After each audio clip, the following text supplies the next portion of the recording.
Thanks for joining me today. I interviewed Sahil Jaggi, who was actually a very cool guest to have on the show because he was able to build his fortune, his wealth in real estate in Toronto, which is something that really was unexpected because he's so young. So a lot of people today, they're not able to afford Toronto and they're not able to build a portfolio out there. And that's why we kind of advise them, listen, instead of buying like a condo there and spending 600,000-700,000, why don't you go out to some of these areas like Guelph or Hamilton, St. Catharines, Welland, Brentford, and buy yourself something decent that you can refinance and whatever. But anyway, he was able to buy a bungalow to start off.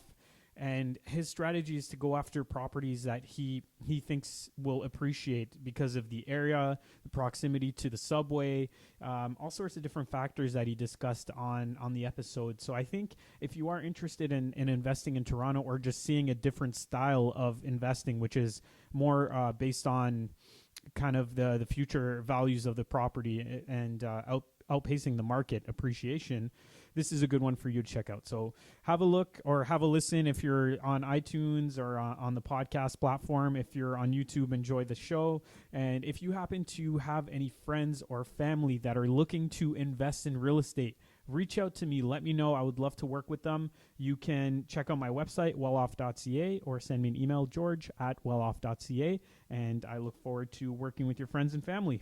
Welcome to the Well Off Podcast, where the goal is to motivate, inspire, and share success principles. I'm here with Sahil Jaggi, who is a real estate investor, a realtor, born in Delhi, India. And when he came to Canada as, I guess, an immigrant, he started off with a lot of student loans, was deeply in debt. He was able to save some money from working a year in New York, doing a banking job. And then from there, from the savings he had, he purchased his first property in Toronto with his uncle, Yonge and Finch, for about $515,000.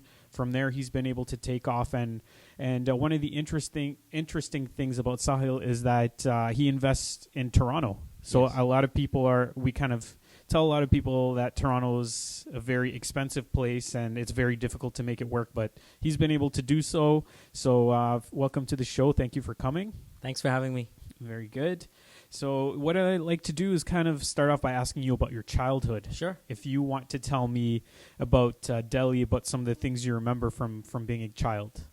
So 0 to 16 years, I was in Delhi. My entire family still lives back home. So I was in a part boarding school from 12 to 16. I grew up in a nice little neighborhood in Delhi, and just a regular businessman family. My dad's always been in business. He was a trader. He used to import food chemicals from like China, and he used to distribute it to like big companies. Always grew up watching him do business, how he interacted with people, and I think I always had the dream of being. I think it was embedded in my DNA to just be an entrepreneur and not work the 9 to 5. That being said, life is not that pretty back home. So sometimes, my parents worked really, really hard to get me to come to Canada. And I knew the struggle, and I guess you appreciate it a lot more when you grow up, right? Yeah. And that how much they had to go through to get the immigration and put me to a really nice school and whatnot. So I did 1 year of high school in Canada, and when I came here, I was living as with one of my aunts and uncles, and I was living in their house for like a year, and then moved to Wilfrid Laurier University, got accepted in finance and economics. Right. So you said that your dad gave you 2 semesters worth of tuition. Right. And you were on your own from there. That's right. And that was it wasn't that I was under pressure for that. It was fair because that's what he could do, and that to even give me an opportunity to do that was such a great. I'm very grateful for that until today, and look where I am. Yeah. I clearly remember he said that. He's like, I can carry you for 8 months. After that, you're on your own. And that obviously inherently for me, I was just go from the time that I came to Canada. There was no time to waste. There was no time to get used to the cold weather or difference in culture completely, especially for being in your teens. It was obviously an adjustment, and I from the time that I came into to Toronto, it was just go time. And, I had some jobs that I was doing while I was in university. I was raising money for the alumni. I was working in People's Jewelry, any job that I could get. And, of course, Canada gives you the opportunity to take the student loans and get a degree, and that's what I did. Right. What are some of the main differences that you saw in the culture that you just kind of mentioned?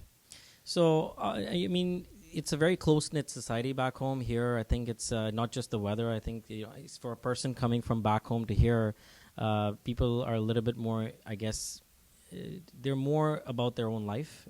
Neighbor to neighbor, it's a little bit more of a helping each other kind of society back home. And I think a lot of immigrants or a lot of people from other countries can resonate right away. Like, if something goes wrong in one household, 10 households get together and we solve the problem together. Yeah. Canada is very different that way.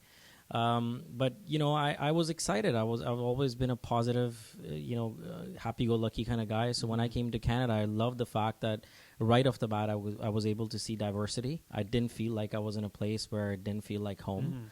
And today, if somebody even suggested the idea of moving back, Toronto is home for me. Yeah. But yeah, it's definitely a huge cultural shock for anybody, but it's in a good way. I mean, there's pros and cons of every country and every culture, but when you come from a place where you don't really have a choice to look back, you adapt and you move on. And I think I've taken that even in business. Yeah. Why did you choose to come to Canada and not anywhere else in the world? Mainly in India, there's two options that everybody, or maybe three options. Either you go to Australia, or you go to London, or you go to US, or you go to Canada. If you compare the tuition rates and the standard of living rates at that time, at least in 2003 when I moved in, it was a lot more expensive. And also to get into universities, and Canada has always been a little bit more of an immigration-friendly country. It's a lot easier process to get into university. And, of course, Canadian dollar at the time was a lot cheaper than U.S. And, everything made sense for me to go to Canada. And you know what? It's got a good reputation as a welcoming nation. So I guess that's what my parents at the time decided, and I was all over it. I was ready to go. Right. Yeah, that makes sense. So when you got your degree, you went to New York to work for 1 year. Yes. How were you able to save $80,000? Were you earning like a substantial amount when you were in New York? So I was there for almost 18 months. It was a year and a half. And one thing is that this was way before the crash happened. So if you got a job on Wall Street as an analyst straight out of school, you make money, right? It's not like today where finance has become a lot more competitive and, there's a lot more. Back in the day, you were well paid if you made it to the, in the big shop. Yeah. So, and another thing that people don't realize is we call it 9 to 6. Back in banking, we used to call it 6 to 9. You work 10, 12, 14 hours a day, 7 days a week, which means that you have no life. And the funny thing is that a couple of my friends came to visit in New York and they saw all these places while I was working. I barely got to see the city. Yeah. So everything you make, you save, and you work all the time. And of course, the U.S. Conversion rate to Canada, it helped me, save up about $80,000 in that year and a half that I worked, and I did really well. So it's not like the job wasn't good for me and I got fired or anything. It was just not my calling. And that's what made me think, being in an office job is just not my thing. So I want to go back. I miss my friends that I made in university of 5 years, and I missed Toronto. So I came back with a decent amount of savings, and, that's when I got into real estate. Did you know right away that you wanted to invest in real estate, or were you thinking maybe stocks, or I don't know what you were thinking at the time? So coming from finance, absolutely not. I had no idea what I was going to do when I came to Toronto. The only thing I knew is that I don't want a 9-to-5 job. So I completely shifted my career from finance into corporate sales. So I got a job with Nestle Canada. I was doing corporate sales for them about 2.5 years. And, a lot of people at the time, again, are looking at me all crazy, like, you have the dream job in Wall Street doing finance. Why the hell would you come here and take up a corporate sales job in Nestle? Yeah. Even people at the interview were just looking at me like, are you sure this is what you want to do? Because you have a pretty solid resume and you could be getting a job in one of the good banks. And again, back in the day, finance was the thing. But I knew it. I said, you know what, like at 23, 24, if I'm not going to make a career switch today, it'll be too late at 28. And I absolutely hated being in finance. So I only knew what I didn't want to do, but I didn't know what I was going to do. Yeah. And that's when I started working with Nestle. And as you know, as a salesperson, you don't have an office. I was mobile. You get a company car and you basically work in your territory. My territory that was given to me was North York. So the only restriction was that I couldn't live outside of North York because I was covering a territory with all my clients in North York, Toronto. So when I got the job, my job was to drive around, and I guess the first thing was like, I don't want to waste money on rent. I should start looking into buying a property. Yeah. And that's how I guess my first property came about. Got it. Okay. So you took your 80,000, you reached out to, I guess, some family members, and Yes. I understand. So you picked Toronto because you were thinking about a place to live. Yes. You were kind of house hacking, as they say today. Yeah. So you decided to buy a place that had 2 units. Your first one? Yeah, so it's the search started with, again, the idea that I didn't want to rent. I wanted to own something, right? And again, this comes back from, my childhood days where, you hear people talking, you hear elderly talking, and back home, like owning property is a big thing. And, a lot of people miss that being in Canada, that when immigrants come into Canada, if you look at the stats, everybody wants to own a home when they come into the city, and they... so that's the mentality I always had. Like, I shouldn't waste money on rent, and I'm a finance guy, so the numbers didn't make sense to me. Right off the bat, I was like, I need to own property. So first gut is always like, hey, let's go buy a condo. And when I was looking at a condo at the time, a 2-bedroom cost about $390,000 on Yonge Street, which is a great location. And I was like, you know what, if I get a 2-bedroom, share the unit, I should be fine. But then when I looked at the houses just behind Yonge Street, I started looking at these big 50-foot lot bungalows selling for about $550,000. I'm like, you know what, if I partner with somebody, live in my basement, rent out the main floor, it should pretty much pay for my mortgage payment more or less. Yeah. And owning a freehold property just seems better to me. Like, it just made sense. And that's how I talked to my uncle about it. I showed him the numbers, and he also comes from a little bit of a real estate background. He's been in the country a long time, and he's like, you know what, that sounds like a great idea. Let's partner. Yeah. At the time, and we put $50,000 each, and I moved into the basement. We rented out the main floor, and fast forward, we bought that in 2010, and fast forward 2016, we sold it for exactly $1 million more. So, and we both cleared, with our own equity back, about $1.1 million. Wow. And you didn't do anything to the property, or did Absolutely you renovate? Nothing. Not to that property. I mean, maybe we spent $5,000 to $6,000 for me to put a kitchen in the basement. Wow. It already came with a separate entrance and a bathroom. And the living condition was not the best of that basement, but you know what? I roughed it out. I like I said, I come from a very thick skin kind of background. So for me, like, everything is, like good. And how do you make the best of what you have? And I remember at the time we had a real estate agent that didn't give me that enough information that, hey, there's land transfer taxes, there's this. Yeah. And there was a lot of miscommunication in that sense. So I did not have the luxury to go and start spending money on fancy furniture, car, et cetera, this and that. So I was living in a mattress. I was going to work, coming back, living in a mattress, going to the gym, doing my thing. Yeah. And that's how the first property came about. But what it did was it really sparked that interest in real estate for me.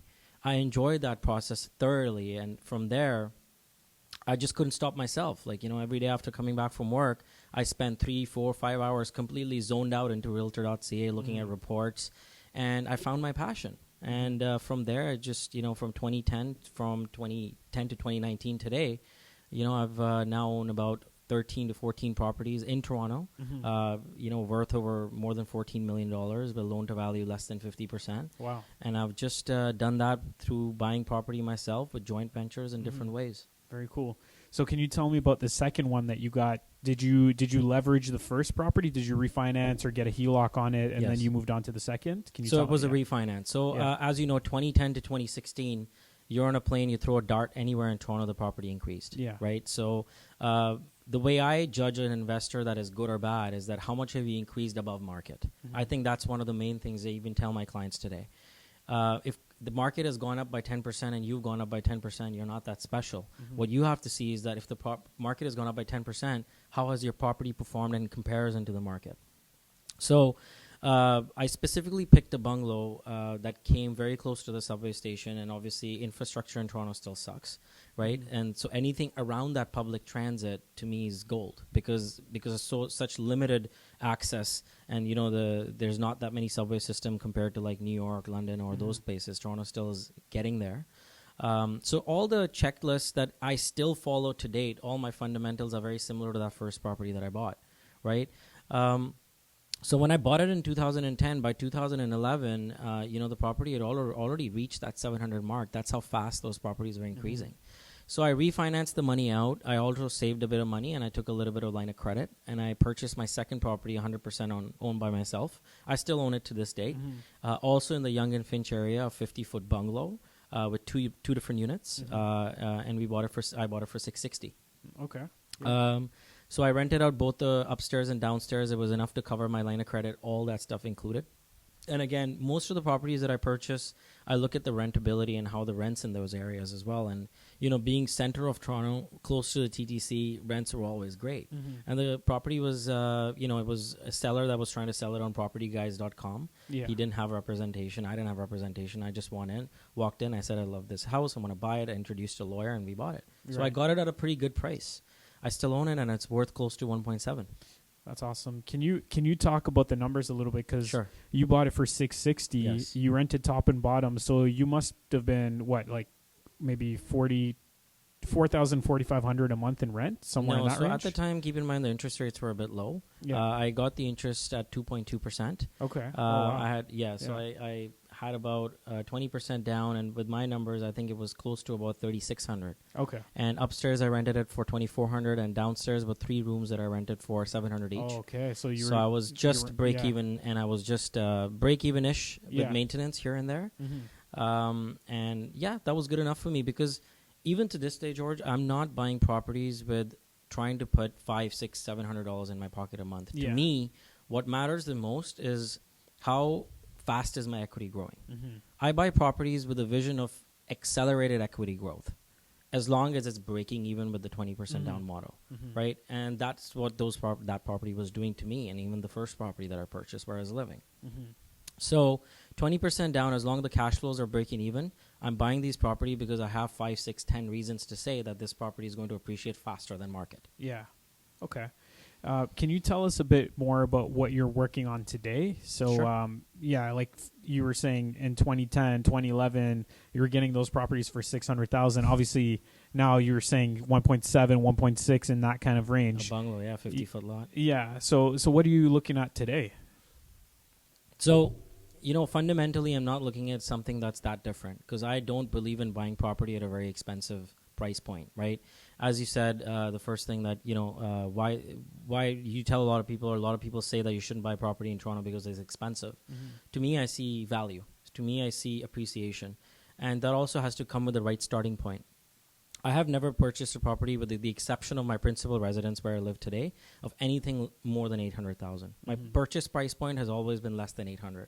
But what I do is, after an area has saturated, and how I determine it's saturated is very simple. If you put 20% down and the rents are not covering your cash break-even point, and you've surpassed that. So, for example, if North York has surpassed that $1 million, and with 20% down, you're not breaking even, that means the market is now attracting a lot more end users, and people are paying emotionally. Yeah. So what I do is I switch the area. So from 2010 to 2013, I was buying in North York. But in 2013, I realized the price points crossed the 1 million, and I switched into different areas like the East End. I went into the Birch Cliffside area. But the fundamentals remained the same. I was still buying small bungalows on bigger pieces of lot. I was still buying properties that were logistically about 20 to 30 minutes from downtown Toronto, which with public transit or highway. I just went from north to a bit east, but the distance to downtown always remained the same. Yeah. So from 2013 to 2015, I was buying properties in the East End. When the properties on the East End also surpassed that 800, when I was buying it from 500, to me, it's time to switch again. As an investor, you have to get out of your comfort zone, and you have to switch the areas. But to me, fundamentals always have to stay the same. Yeah. Right? That is the property rentable? Is the property a good distance from downtown, where more than 600,000 jobs today are being supported, where tech industry is exploding? And Toronto is what people know, not areas. When somebody comes from China, Korea, South America, India, China, wherever, they don't know places like Coburg or Barrie or such and such. They know Toronto. That's where they want to start. Right? The dream is to live in the big city. So I think that Toronto still fundamentally supports that ongoing immigrant population coming in, ongoing people wanting to live in the city. Yeah. So as long as your commute and logistics are still good, I keep switching neighborhoods, but my purchase price always has to be under 800, and my cash flows have to break even. Yeah. And the asset class that I'm buying is always bungalows. And I can get into that, why I pick usually always bungalows. Yeah, we'll get into that. I just want to make a comment about like it's not that I advise people not to buy in Toronto, but I advise people not to buy in Toronto if it's negative cash flow. Yes. And a lot of people can't afford Toronto as well. Absolutely. So if you're getting into a condo where you're losing $500-600 a month and hoping that it's going to appreciate, then that's not a sound investment strategy, because the market can come down at some point, and now you're putting money out of pocket for something that's not worth what you paid for it originally. 110% agree with you. Yeah. Yeah. So that's and you're absolutely right. Today in 2019, you can safely say that most of the areas in Toronto are saturated. Mm-hmm. And most of these condo prices that are even the pre-construction, a lot of the pre-construction that's selling is very expensive and doesn't make sense and doesn't make a sound investment compared to a lot of other areas. Mm-hmm. But I believe there are still very small pockets that you can still buy properties for about 800, 850, and you can do well. But it's about, you have to pick a lot carefully now. Mm-hmm. It's very difficult to pick, and you have to work with the right people to pick that right investment. Yeah, I agree. There's even like certain areas right now, like Leslieville, for example, where you can pick up a semi or something for about 800, 825, 850 and need some work. But I guess like it depends on what your strategy is, right? Exactly. A lot of people want to flip those properties because after repair value is 1.4, 1.3, somewhere in that range. Mm-hmm. Right. So can you tell me which areas you're interested in now? And you also touched on bungalows. So if you want to tell us why you pick bungalows. So the reason why I personally really like the possibility of buying a bungalow is, and keep in mind, all bungalows that I purchase, they have to come with a finished separate entrance, so that I have the ability to turn them into 2 units. Yeah. The second reason I buy bungalows, in my opinion, detached market is still my hot favorite, and nobody can argue that it's a better asset class if you can get your hands on it. Mm-hmm. Bungalows obviously take out the premium of people paying expensive prices for just the house. I'm looking more for the land, and how do I cover my cash flow with what's on the land, right? The second thing is there's 3 types of buyers. Like when you talk about equity growth, you come right back and say, what does that really mean, equity growth? Equity growth means appreciation, which means if I buy something today for $700,000 to $800,000, who is about to pay me $1 million in 2 to 3 years, right? That's your simple way of saying that I'm expecting this property to grow in equity. So there's 3 types of buyers in the market: end user, there's investors, and then there's builders. So bungalows, to me, and when I say builders, I'm talking about those flippers, those people who want to buy a property, tear it down, and build up. I buy mainly houses in streets where most of these houses are built in the Second World War time, right? 1950s, whatever, people walked in, and baby boomers and whatnot. So they come as a lineup of, so a lot of these streets in prime locations, you will see bungalow, bungalow, bungalow, big house, bungalow, bungalow, bungalow, big house. So I look for that kind of trend as to like, where is that growth coming? Where is those bungalows being purchased by these builders also? Because I want to add more target market when I'm there to sell. By taking that out, by buying condos, townhouses, or even semis in some case, you're completely eliminating the possibility of selling it to the builder. So to me, the property also has to be enough liquid enough to say that if I want to sell this property, I want to have enough amount of buyers wanting to buy my property in 2 to 3 years. So that brings me right back to why I buy bungalows. And, there's always that upside to improve. And second thing is, Toronto is under a lot of pressure for supply and demand. There's a lot of demand, there's not enough supply, and we don't have enough more land. So the only choice, and there's already talks about provincial government trying to change zoning laws, which means they're going to start allowing people to build more on existing land. So that ties into my strategy that if you have a small bungalow on a big piece of land, and the government is constantly trying to change those outdated zoning bylaws, that might, and if you're sitting on a nice piece of bungalow and now all of a sudden you have zoning to build a triplex or fourplex, you have that amazing upside. Versus the other types of asset classes, you're at a little bit of a whim of the market. So that's why I buy bungalows. Yeah, and do you legally convert them into duplexes or triplexes, or I'm not sure if that's what you typically would do, or do you kind of just leave them? It's a gray area, right? Like everybody's doing it, but you know what?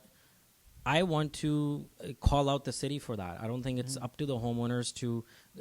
changing a bungalow into a legal duplex is not a joke, especially in Toronto. I don't know how the zoning bylaws are in different cities, but you need to have $60,000 to $70,000 in your pocket at the least, and you have to you might have to gut out the entire house. And it takes a long time. It takes a long time. Yeah. So, and you're now putting money into a property that in the long run has to be torn down regardless. Mm-hmm. So now that I have the equity power, I've also gotten into building custom homes.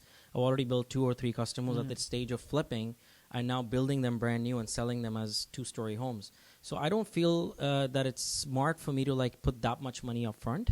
So what I do is I try to sign one lease, and I try to give the upstairs guy the ability to sublet the basement. Okay. That's what I do Okay. to get away from that legal standpoint. As long as I have one lease, and obviously you take all the precautions as you can as a landlord. You put fire-rated doors, you put the smoke detectors, et cetera, and you're not like stuffing 5 people in one room. It's as long as you're taking the right precautions. I think it's ridiculous. If city wants us to start legalizing these basements and duplexes, they need to start making it a lot easier for landlords to do it. They can't expect people to spend $100,000 on a small bungalow so they can tell their fire department that it's legal. Right. It's ridiculous. It's a problem in our system. Yeah. Okay. Fair enough. And another benefit of a bungalow, I guess, is the large basement. So if you are renting it, it's a lot bigger than most detached homes that are 2 stories. It's going to be smaller naturally. Yeah, they're great basements. And you put a kitchenette there with 2 basements, and you have tons of people looking for. I mean, look at the rents, right? If you're trying to rent a basement for like $1,500 to $1,600, you have enough people ready to pay that amount because they have to be in that location because they're working downtown or somewhere in that area where I bought the property, and they don't have the ability to go and pay $2,400 for a 1-bedroom. Yeah, so it's $1,500 to $1,600 right now. You're getting just about. Now I'm starting to get $1,500 to $1,600. The last property that I just that I purchased, and it's closing in November 26th. We're actually turning it into 3-bedroom basement apartment. 3 bedrooms downstairs, 3 bedrooms. So I'm expecting as much as $1,800. In the basement. That's great. So it's almost 24 upstairs, 18 downstairs. That's good. It's $4,200 in rental income. I don't know if you're gonna believe this, but in Hamilton, people are getting somewhere around $1,500 a month for basements now.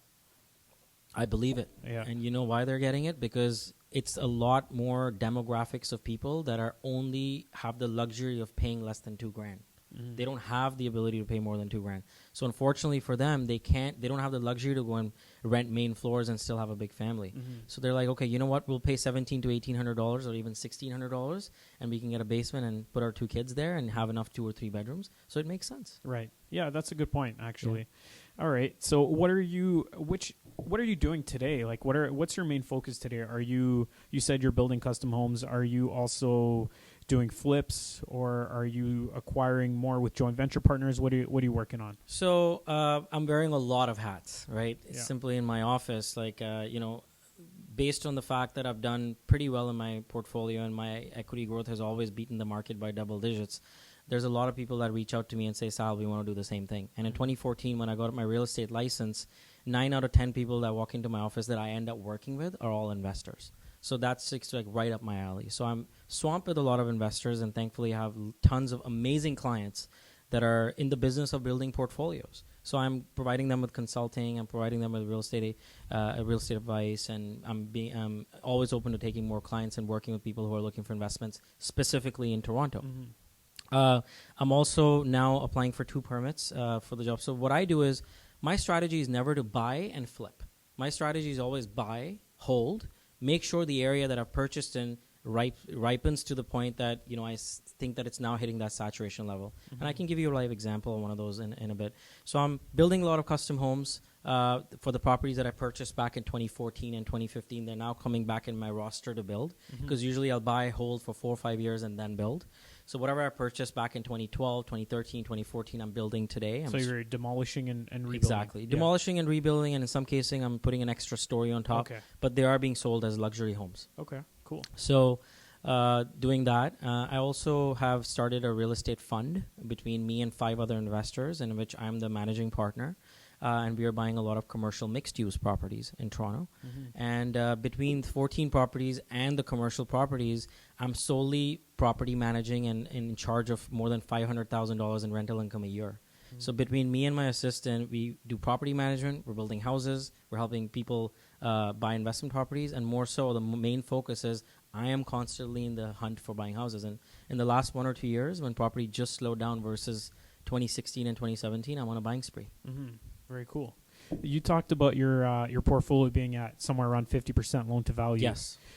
So that means that you must be cash flowing a little bit. Yes. Now I'm starting to. You're starting to cash flow a little bit.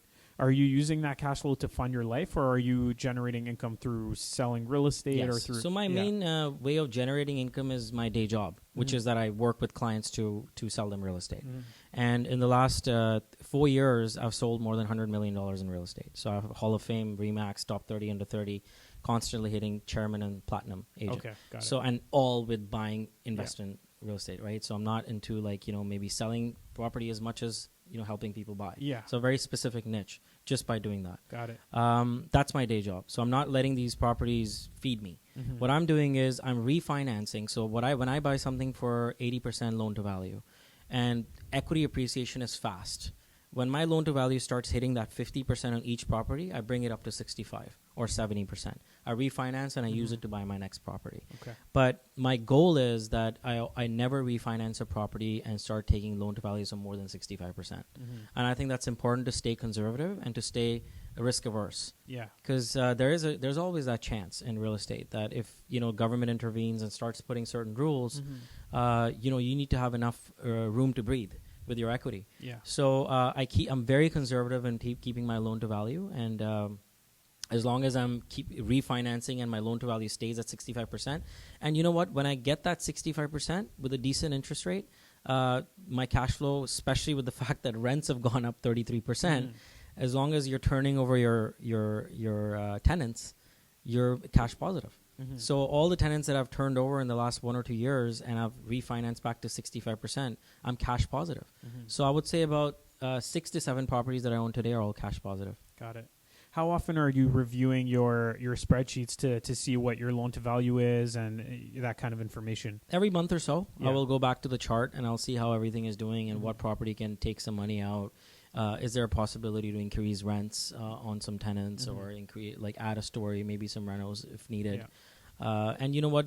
Because I'm very property management hands-on, it doesn't slip away from my hands. I know exactly what each tenant is, how many doors, what they're charging, when their lease expires. I have everything very nicely organized, and the reason why I've never outsourced property management so far is because it's at hands. That's another reason I haven't invested in a property that's too far away yet. So I have a full-time person that works with me, and between me and her, we hash out all the property management. So do you have a spreadsheet that has all of that information in it? Lease expiration dates, lease amounts, and all of your properties are in one spreadsheet? Everything. Yeah. You don't use software for that? The only thing I do is that there are certain properties that are purchased under my personal name, certain properties I have under joint ventures, certain properties I have under a corporation, holding corp. So I have different tabs for each, but I do have a spreadsheet that shows my entire portfolio. Got it. Yeah. Okay. So your joint venture stuff. Yes.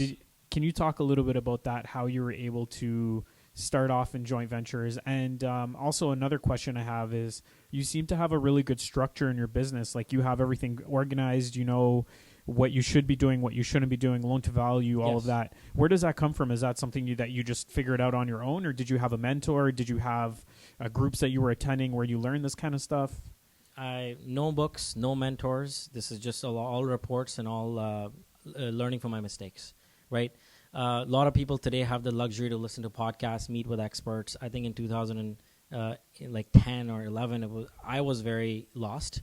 But I guess coming from an economics and finance background, I think fundamentals started coming into play when I started. But a lot of the stuff initially was, it was all over. I didn't really know what loan to value is, but when you start talking to mortgage agents, they start telling you what loan to value is. Yeah. So I learned a lot as I went along, right? So I don't really have a particular book that I can tell you that, read this and you'll learn. I think the best way today to learn about real estate is to do exactly this, is to listen to podcasts, meet experts.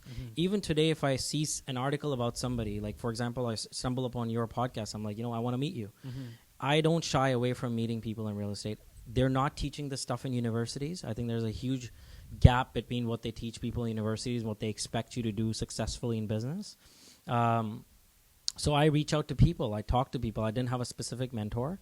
But I've always been open to joint ventures. And I guess a lot of that is just common business, common sense, right? Yeah. Like I said, I've always been about sales. I've always been about meeting people. I've always been about learning more and more.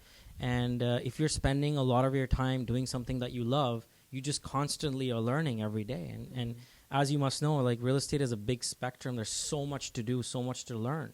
So, and it's a business that also attracts a lot of synergy if you do it right. And that brings me back to joint ventures, right? So the biggest thing about joint venture is that, number one, are your goals aligned? If they're not, don't try to force it. You have to work with people that your goals are aligned with and put it down on paper. Don't do these handshake deals. I think we're past that point. We have to put everything down on paper. Like I even own property with one of my best friends, but I have an 8-page partnership agreement and a trust agreement with a lawyer. Yeah. But you have to be, because it avoids trouble in the future. Yeah.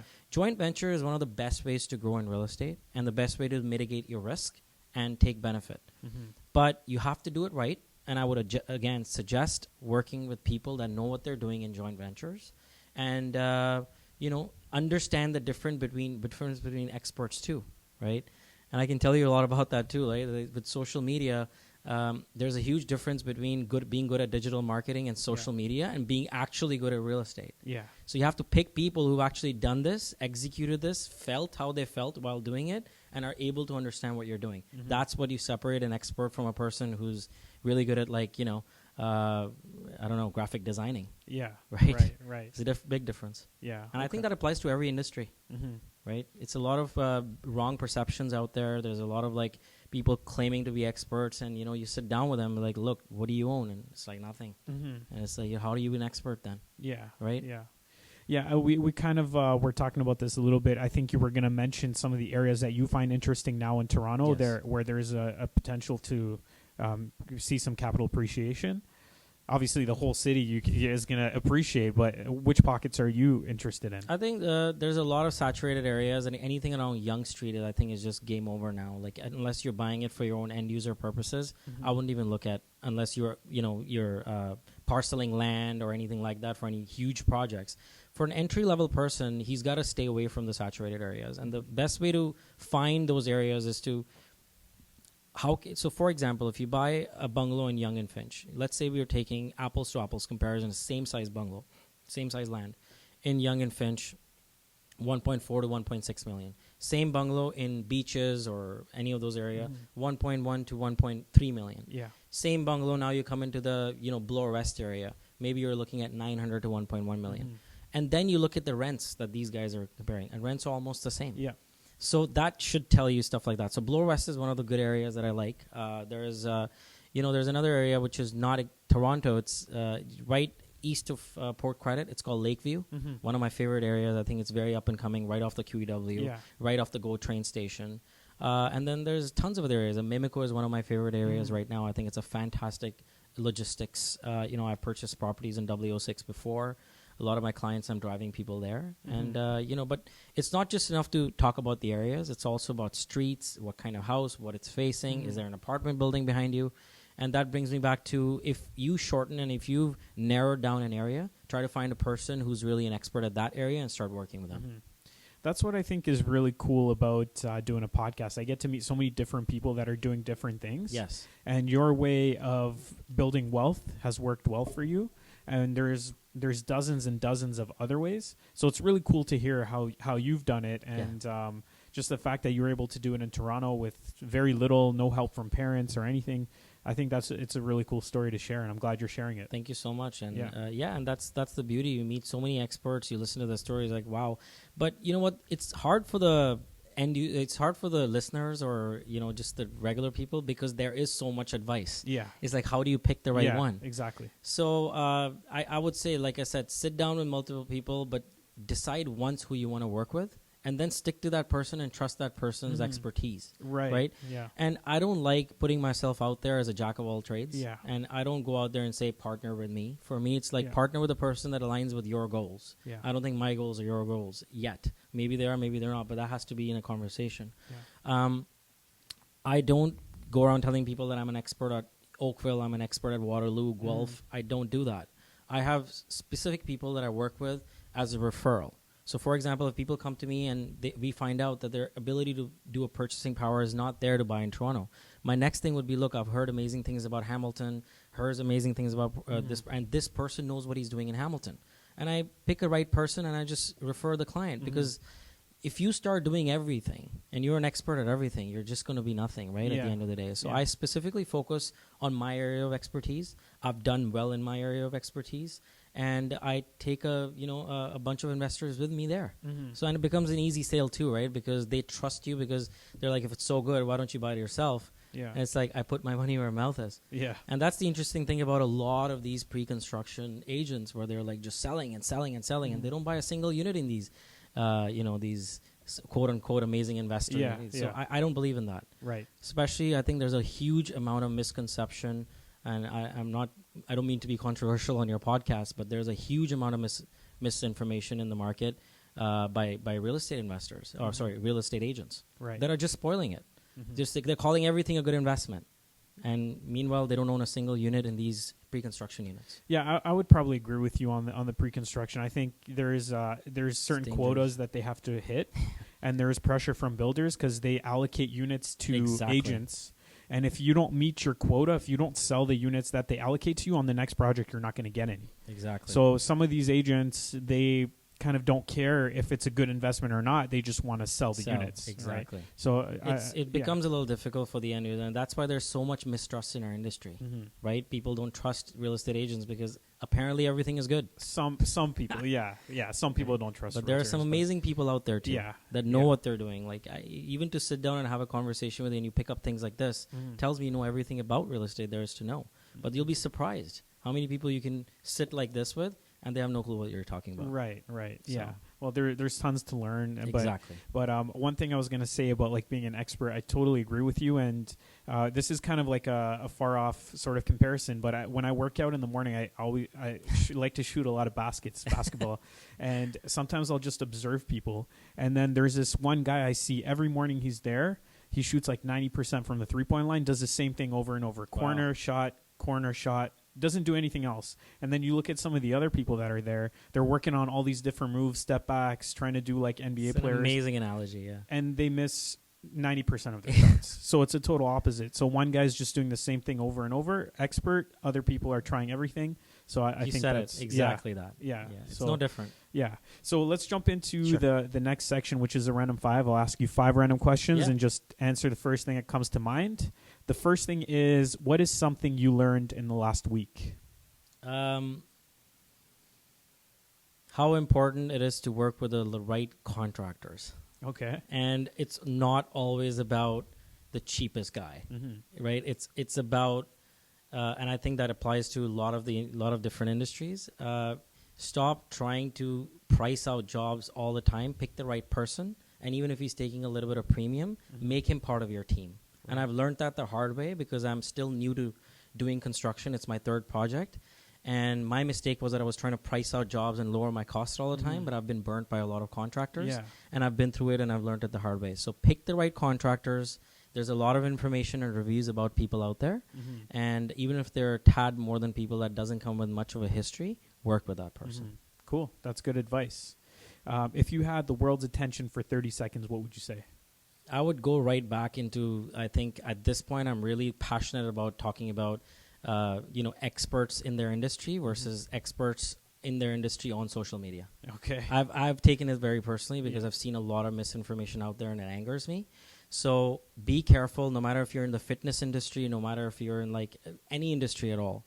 Learn how to pick people, and I would just make a 30-second segment about, calling out people that are just very, very all about like, graphic design, this and that, and be an expert at what you are and get the quality work, not just try to like, be the expert without being the expert. And I think it's a sad truth of our sales industry. Right. Okay. Fair enough. That makes sense.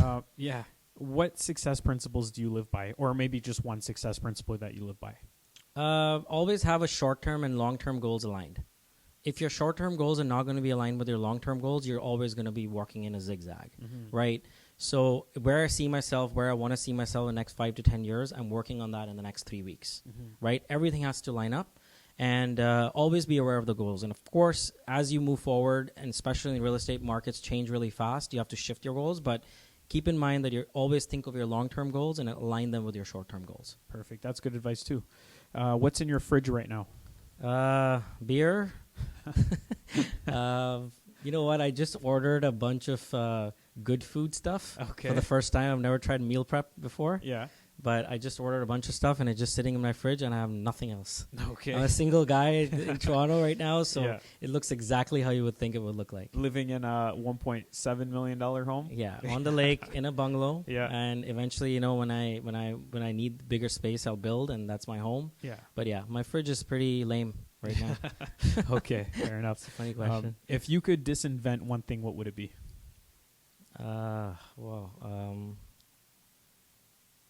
Coffee, because I guess I'm addicted to it now. Yeah, that's a good one. That's a good answer. Okay, fair Just enough. the fact that it's there for you to drink. Yeah. Yeah. You know what? I just started drinking coffee. Oh God. I went my Run whole away, life. man. Run far away, man. It doesn't leave you. Yeah, I know it's kind of it's hard to once you start, but Right. yeah, okay, so that's good. So I think that's it. Do you want to share how people can reach you and what you might want them to reach out to you about? Absolutely. If you're a person that's looking for investments in Toronto, if you're looking at at just general real estate advice, happy and always welcome more people to come in. I always have time to meet with people that are looking for investors. And even if you're looking for a home but you want it to be a good investment in Toronto, I've helped tons of people like that. So reach out on my, even if you just Google me, you'll see tons of different platforms that I'm on. My Instagram is Mink Real Estate, one word. And just minkrealty.ca is my website, and always welcoming people that are wanting to know more about real estate. Cool. Do you have any final words that you'd like to share before we end things? No, just keep at it. If there's, in real estate, there are going to be a lot of people that will tell you that you can't get financing anymore, you can't do this anymore, that anymore. There's always a way, and there's live examples to prove that, right? Like your income's always going to get tapped out by your appetite, right? So you always have to look for smart ways. You have to, don't be afraid to joint venture as long as you're careful and you're doing the right things. So there is always a way to get into real estate as long as you partner with the right people and work with the right people. And if you're in constant search for that with a no-give-up attitude, I think you'll get there. And I'm the live example of that. Like I said, you have all these scary articles. Don't let them scare you. As long as you're fundamentally correct and you're meeting the right people and you're not stopping to want what you want, I think there's always a way. Cool. Sounds good. Well, thank you very much for your time. It was nice chatting with you, and I wish you the best moving forward, and looking forward to staying in touch. Yeah, my pleasure, George. Thanks for having me. Thanks for listening to this episode. I hope you enjoyed the content. And as a valued listener, I'm giving away a sample letter of intent. This letter is used once your potential co-venturer expresses interest in working with you. It outlines the general structure of the deal and intentions of both parties. You could visit www.welloff.ca/letter to receive your free copy. www.welloff.ca/letter.